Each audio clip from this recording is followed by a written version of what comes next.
rhyming, same job as Dr. Seuss's. People my new thing is you ain't even gotta be my new. The temperatures outside routinely topping 100 degrees, but we are inside State Farm Stadium in Glendale. That sound of the big red siren brings the Cardinals and their fans to action. Coming up, we've got a good one in store. It's the Carolina Panthers and the Arizona Cardinals.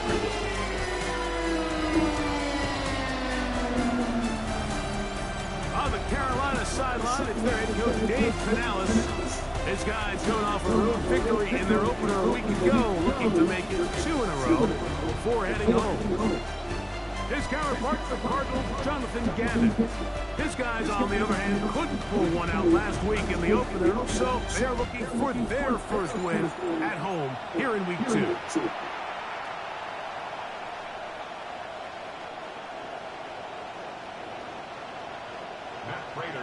Mike Tirico and Greg Olson with you. The veteran Matt Prater has this one set to get started. And off we go from Glendale. And a solid run back there. He'll get this out past the 30-yard line. So the Panthers led out by their quarterback, Bryce Young. Shaky rookie year, but at the back end of his second year, Greg, very effective for the man who was the #1 overall pick out of Alabama in 2023. Really solid all-around performance last week, Mike, and I think the biggest factor that led to the win is his ability to continue to protect the football.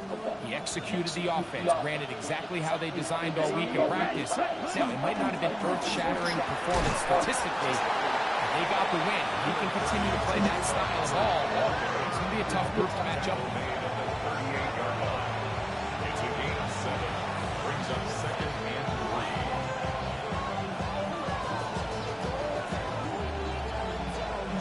From the 38 now, here is 2nd and 3. Let's go. Another run here with Hubbard. And he'll be close to a first down. A gain of a couple as they mark him just short. And after that short run, puts them a little bit closer to the first down marker. They're going to need to create more running room on the ground if they plan on extending this drive. Come on, They'll try to run for it with Hubbard. And he's only going to be able to get back to the line. That's all. 3 plays to start. Quick 4th down. And what a play by the interior of this defensive line. There was nowhere to run. He's able to get in the backfield for a big stop, and it sets up 4th down. ready up. What a call on this opening drive. They're going to go for it on 4th down. They do indeed snaps as they'll try and throw. They'll try and get there on the ground.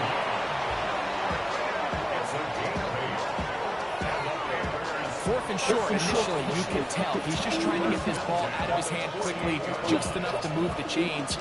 Defense did a good job taking his reads away, so he turns into a runner, puts his head down, picks up the 1st down, keeps this drive alive. Young hands it to Hubbard.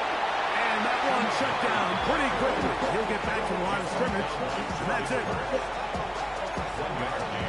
Brings up 2nd and 9 at their 49-yard line. Just shy of midfield. Here's 2nd down. From the gun, it's Young. That one complete to Lee Gannon. And he'll be stopped short of a 1st down. He's able to look it in and get forward for a pickup of about 8.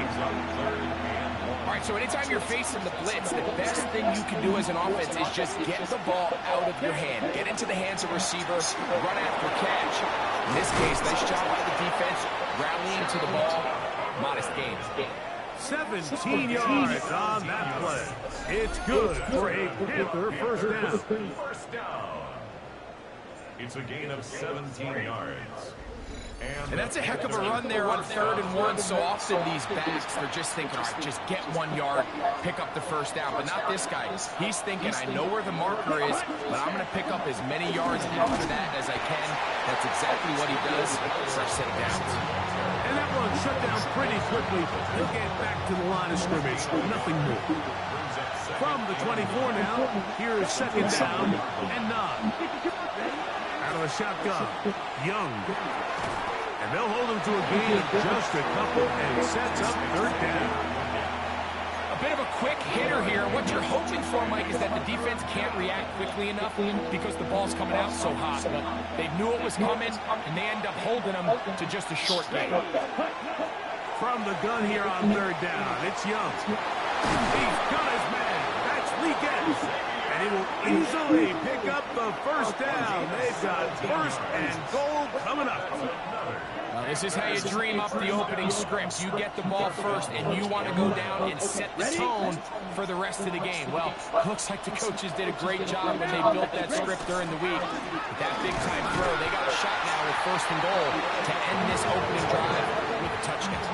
A loss was definitely not something they had accounted or budgeted for in this spot. Now, I think it really limits what do you feel comfortable dialing up here on second and goal. On second down, Young. They'll set up the screen here to Hubbard. Young's pass complete to Chuba Hubbard.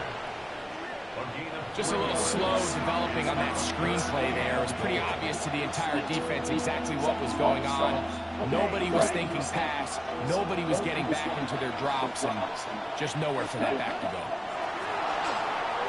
Moving to his right. And he gets to the outside and takes it in. Bryce Young. Touchdown, Carolina.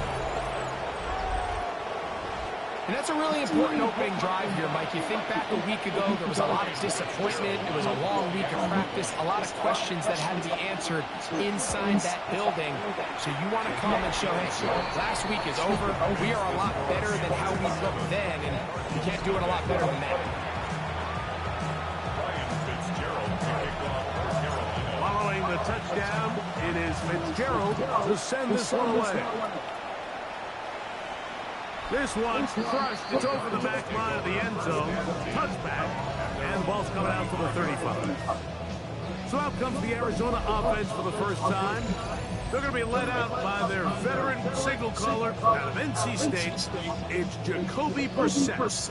The biggest takeaway coming off last week's loss is he just needs to make a bigger impact overall. It certainly wasn't bad. I mean, no interceptions, protected the ball. But he needs to do more. He needs to kind of let it loose and take some more shots downfield and maybe throw into some tighter windows. For his team to win, this offense needs to be better, and at the front of that is the play of the quarter. Second quarter starts. Cardinals in possession of the football. They're looking at a second down and 9 to go.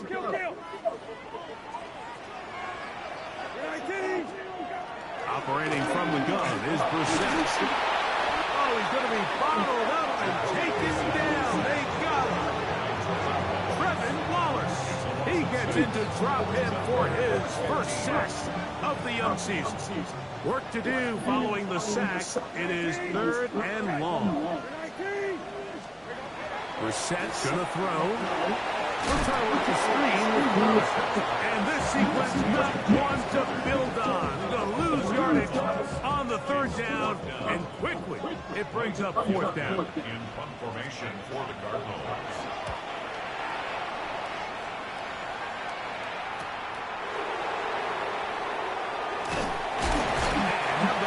Nice return there, picking his way up past the 35-yard line.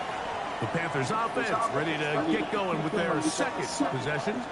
So, Greg, let's pull back big picture and talk NFC South for a second, a division that you know so well. We've got teams that have been to the Super Bowl in the last 15 or so years out of this division. Yet people overlook it at times, and maybe they overlook how good Tampa's been the last 4 years, too. Well, it's funny, Mike, you think it wasn't very long ago that that the NFC South was the toughest division in football. I mean, you mentioned Super Bowl teams. Tampa Bay won one recently with Brady, and then Atlanta, they make the Super Bowl with Matt Ryan, and New Orleans, and obviously the success they had with Drew Brees. In Carolina, we played in the Super Bowl. I mean, this was a division we didn't want to play. Now, they've all fallen on their resets, new coaches, new quarterbacks. Tampa Bay has done the best job weathering and taking advantage of their rebuild and their next era in the midst of a down division. So, big reason they've won 4 in a row. Can Atlanta, can Carolina, New Orleans, can they catch up? Because right now, like you said, Tampa Bay has been the dominant team in this division. Greg, you lived it, you know it.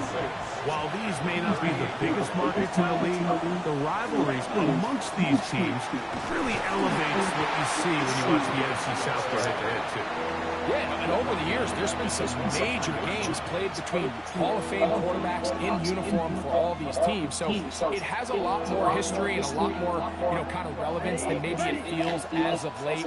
The markets are a little smaller. The teams have been down. They might not have the premier star players that they had in past generations. So they've got to continue to rebuild these rosters, continue to have these new coaches find their footing. And, we might be a year or two away from the NFC South getting back to what it used to be. Let's go now. Ready. Young to throw on 1st and 10. He's got the first-round pick, Tetairoa McMillan. And they are in great shape. He's taken down inside the 10. First time these two have connected this afternoon, and it will wind up being a first down.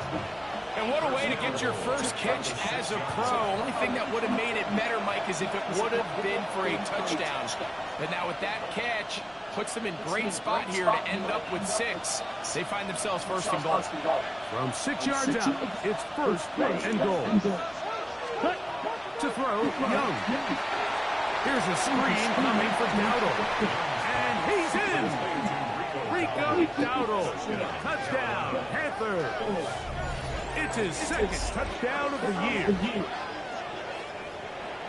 Tell you what, this offense has come out and they have completely dominated here in the early going, Mike. I mean, this has just been methodical, sustained, back-to-back drives right down the field. And then to finish in the red zones, man, you just can't draw it up any better than that.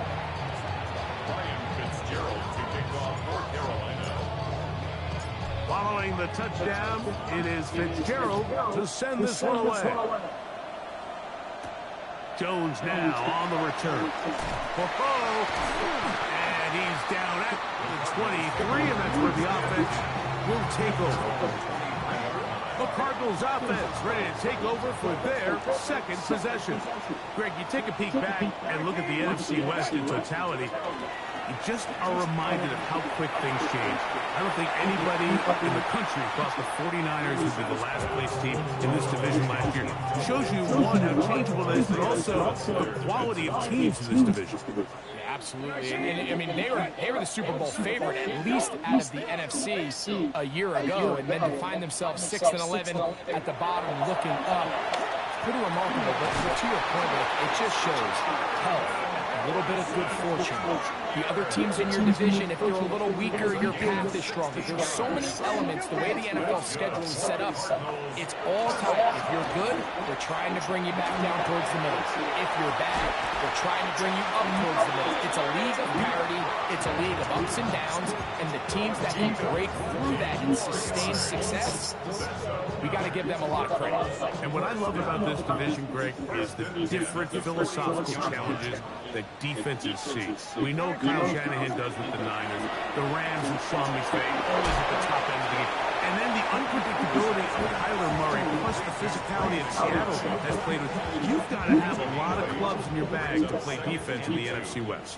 Oh, absolutely. And just think even a couple years ago, it was even harder. And those teams were all competing for Super Bowls year in and year out. So it's a really good division. You have to be able to play really top-tier defense, to your point, because all 6 of those games, when you play all 3 of those division rivals, it feels different, it looks different, and if you're not good, they're going to score 30 on you. So it's a big challenge. It's not a division for the weak of heart, and it's going to be fun to follow and see who comes out the top.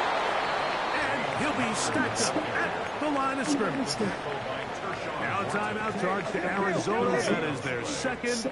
Clock will stop just under 30 seconds to go in this second quarter. He gets this complete to Michael Wilson. He'll take this down to the 6. That's good enough for first down. First and goal. To the goal line and in. Michael Wilson. Touchdown, Arizona. That his second TD catch of the season. Prater, extra point is good. And the Cardinals are on the board. It's now 14-7. Very little time remaining in this first half as this kick is away. The return team going to let that one go. It'll go through the end zone. It's a touchback. From the 35, it's first and 10. Here's the pistol snap to Young. Going for it all. That'll be batted away. Incomplete. Coverage very strong defensively. It's second down.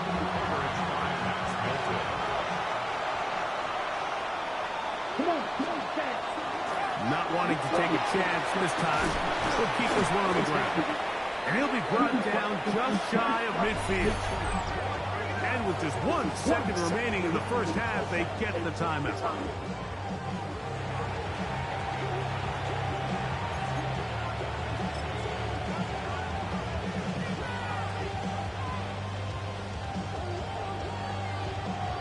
Here's first and 10. Black ultra. Down. Now Young.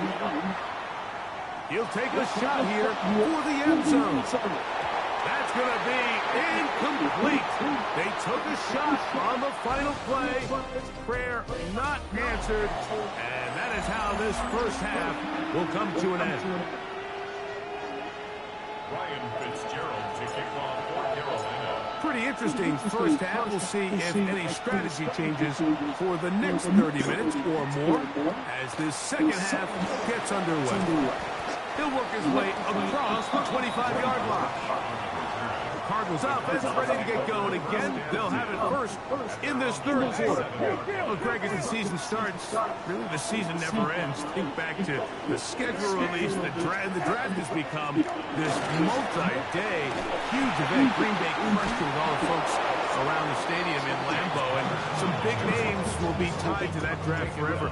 A couple of the rookies that you've watched that are just sticking out in your mind, interested to see how they fit in the league as this season gets going. Yeah, you know, obviously so much attention around the quarterback position. Cam Ward goes number 1, and obviously with Shore and all the conversations around that as the draft unfolded. But I think a guy that's going to be fun to watch when we talk about fit. I think you look at Ashton Genty.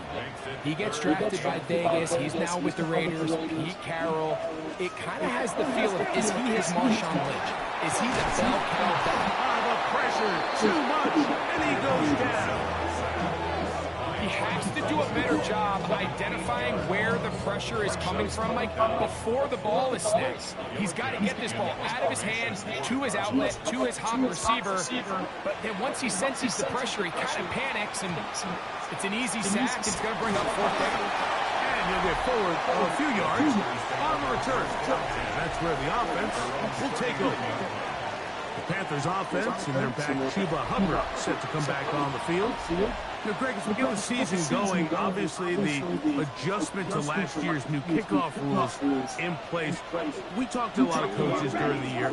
Folks didn't seem too bothered about letting the other team have the ball at the 30-yard line after a touchback. But the 35-yard line, I don't know, does that feel any different to you? You know, it does. And I think the part that people don't talk about enough, Mike, is the impact that it's making on going for it on fourth down, not settling for field goals. Because remember, in the old days, if you got stopped inside the 5 or you scored inside the 5, it was all the difference of them. I kicked a touchback, they got the ball to 20.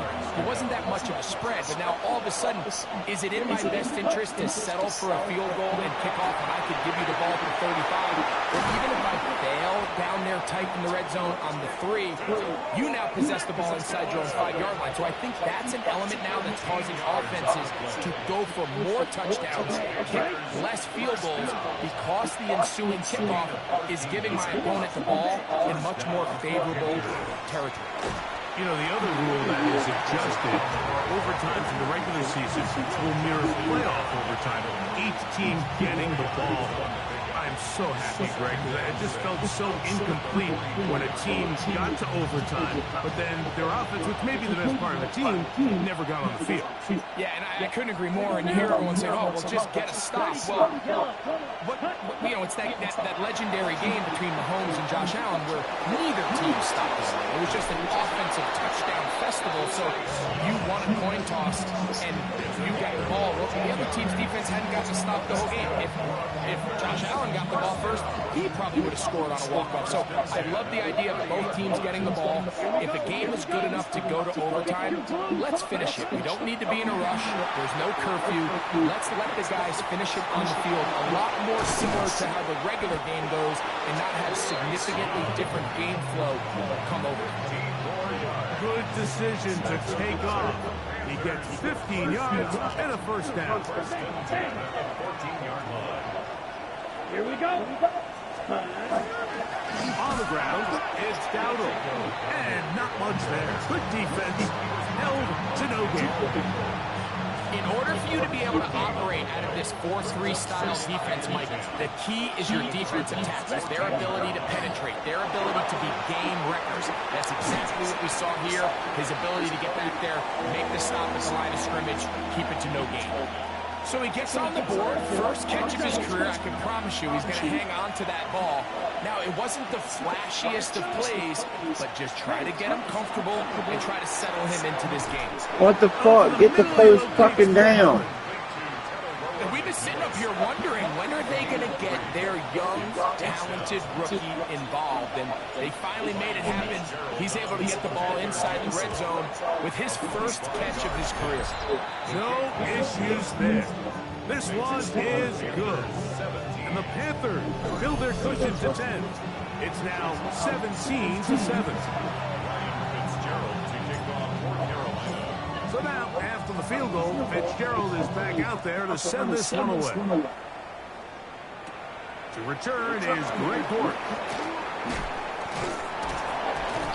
And he'll work this one past the 25 to right about the 28-yard line. Take over first and 10 at their own 28-yard line.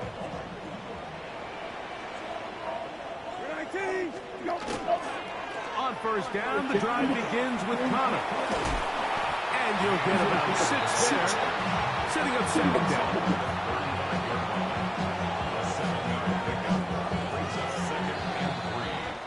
So, 3 quarters now in the books. You're watching the NFL on EA Sports.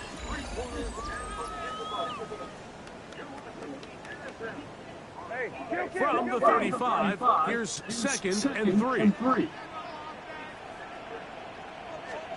Working out of the gun, here's Brissett. That's caught downfield by McBride.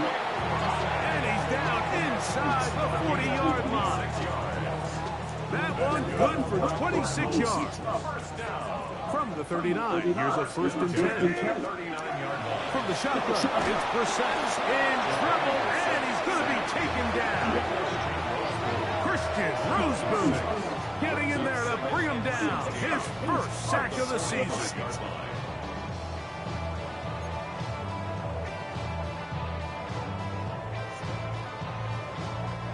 Work to do now as they come up on 2nd and long. On play action, Brissett. He's got room at the 30. And he's going to be taken down right at the 25-yard line. He's got a touchdown on the books from earlier, and that catch gets him a first down.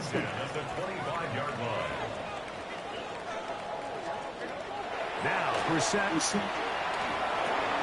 Right back to Wilson. He's got it again. Now they are in business. Inside the 15-yard line. He had their lone touchdown of the game earlier. Your And he TV comes off, through with the man. catch and a first down in this spot. 19.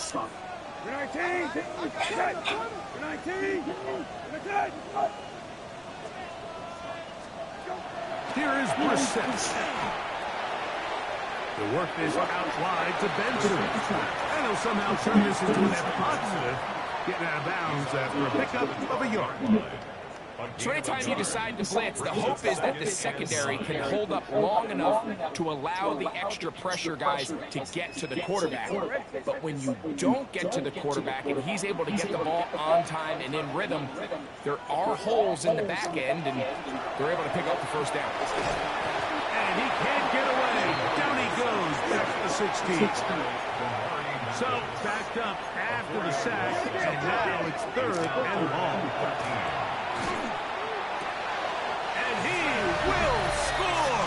Game on! Zay Jones! Touchdown, Cardinals!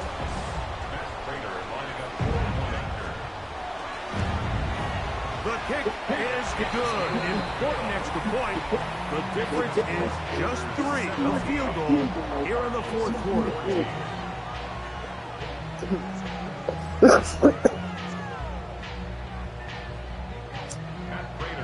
So they've cut into the lead. Now just a field goal behind as they kick it off. On the return, here's Xavier Ligon. He'll get this up to the 28-yard line. Nice place for the drive to start. The Panthers offense about ready to take over once more. So, Greg, this was not a Christmas gift in May when the schedule maker said, hi, your season's going to start with back-to-back road games. However, win the first. If you can win here and then head home 2-0, man, this season takes on a very different tone.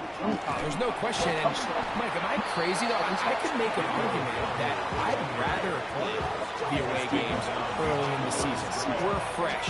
We're not beat up. We don't have a roster that's depleted, getting a lot of new guys into the... When you get into the meat of the season, middle to back end, there's a lot of new guys playing for the first time. Practices are a little... Man, I did not hit that fucking button, man. What the fuck? If they can somehow get 2 early road wins here, knowing that now there's a lot of home games as the season unfolds, I actually think they can be doing themselves a favor. This crowd into it now as we get to 3rd down. Here's Young. And that is... Yeah, fuck out of here, man. That goddamn fart. And it's going to be 4th down. When you get the ball in this situation, what you're looking to do is not only end the drive with a touchdown to put the game away, but you'd love to chew up some clock. So with that incomplete pass now likely putting an end to this series, that's a big opportunity for them to try to close this game out. And he'll be brought down. Short return. And they'll take over there. Out comes the Arizona offense. They get ready for their next possession. Greg, it's one of those weird feelings you build all year for the opener. You play a tight game and lose. It kind of changes the feeling coming into this week. Yeah, it certainly does, and if you're not careful, what's that golden rule? You don't want one loss to turn into 2, one bad play to turn into 2. The best teams in this league, they have an uncanny ability that regardless, good or bad, blowout or close ones from the previous week before. Man, get the fuck out of here, man. Ultimately the next week's game. So we'll find out, were they able to learn from the good? And there certainly was a lot of it. But can they move forward today and not let the disappointment of last week trickle into today? So, 2 minutes to play here in the second half. We'll come back and finish this one off after this. Plenty of time, all 3 timeouts left. It's 1st and 10. They'll drop to throw. Oh, the ball's out. And that was very nearly a disaster at this juncture of the game. But fortunately, a teammate able to cradle it, and they keep possession. And they should consider themselves lucky. You can't let a pass rusher through that quickly and not expect there to be consequences. Fortunately, they're at least able to fall on it and prevent this from being a complete disaster.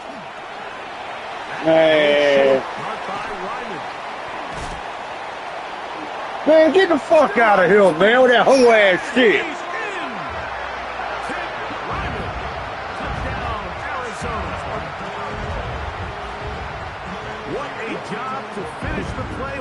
touchdown. The catch and carry, and the carry part, Greg, that was the most impressive there. Well, you Man, stepped all out of fucking bounds. But it's what can you do after the catch that really separates guys in this league. And in this case, he did plenty because it ended up in a touchdown. So now playing with the lead after that fourth quarter touchdown. Time to kick it back the other way. On the return, here's Trevor Etienne. And he'll work this one past the 25 to right about the 28-yard line. Here's the Carolina offense now as they And I told him 30 minutes ago to turn his TV off. They'll start out first down and 10.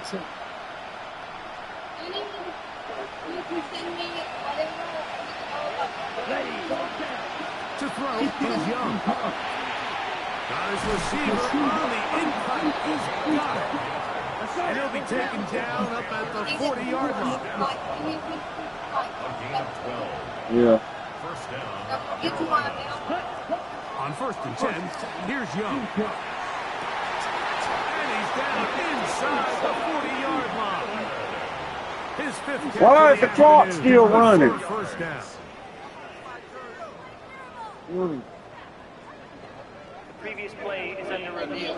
Man, I caught that shit, man. Don't come with that bullshit. For either 2 feet or a body part that is not a hand to be down with possession of the ball. Man, there you go with that whole ass shit. Has control. So that's what the referee is looking at here.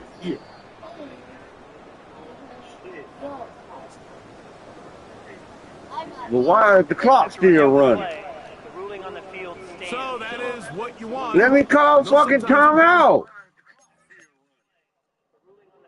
What the fuck is the timeout button?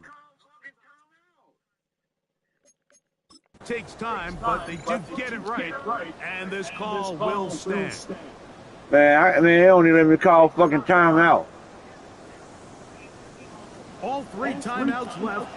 How much that's going to matter remains to be seen. Here comes first and 10. From the gun, it's Young. Man, this shit doodle. Dagger, it's intercepted. Can't even call fucking timeout. Just about sewn up this football Fuck out of here. I would love to see his weapons do a better job, like especially in the middle of the field, getting open in these zones. I just feel like there's been tight coverage, a lot of little windows to throw through, and yes, anytime you turn the ball over, it's Fucking bullshit. The rest of this supporting unit needs to do a better job helping. It's a gain of 5. Brings up second and 5. Stop. So it's a win. Stop. They're able to build on the solid performance of Don't throw it in the floor. Make it 2 in a row. Lay your ass over there where there ain't no candy and go to bed. Go to bed. So that'll do it for us. For Greg Olson and our terrific team behind the scenes. I'm Mike Terrific.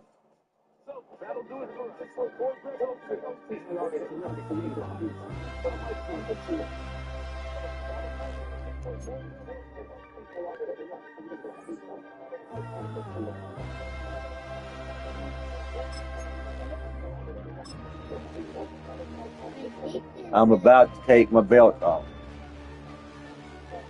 It probably does. Get your pillow and your blanket and go to bed.